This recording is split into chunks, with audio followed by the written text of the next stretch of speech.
बघा, दोन घनांच्या घनफळांचं गुणोत्तर एकास 8 असल्यास त्यांच्या पृष्ठफळांचे गुणोत्तर किती सर?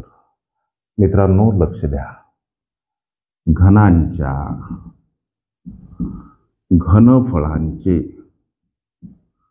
घनफळांचे गुणोत्तर.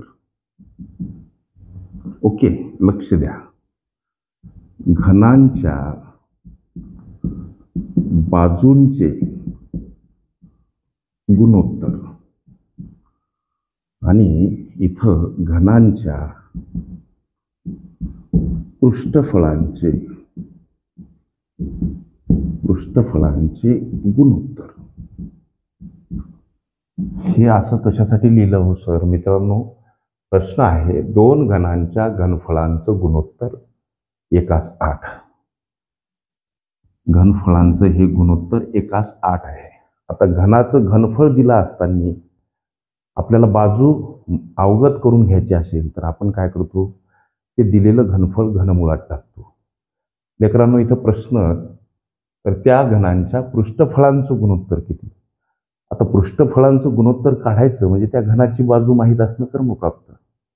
घनफळ दिला असता बाजू आपण कशी काढतो, तर दिलेलं घनफळ घनमुळात टाकून. मग आता इथं घनफळ न दर्शवता घनफळांचं गुणोत्तर एकास 8 असं गणित म्हणते, म्हणून हे गुणोत्तर आता घनमुळात टाका. ओके, जसं की घनमुळात 1 घनमुळात 8 अशा पद्धतीने.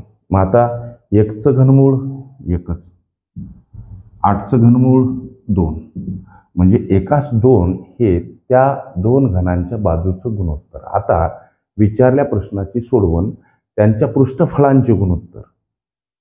पृष्ठफळांचं गुणोत्तर काढण्यासाठी हे जे एकास 2 बाजूचं गुणोत्तर मिळालं त्यांचा वर्ग करा. यांचा वर्ग का करायचा हो सर?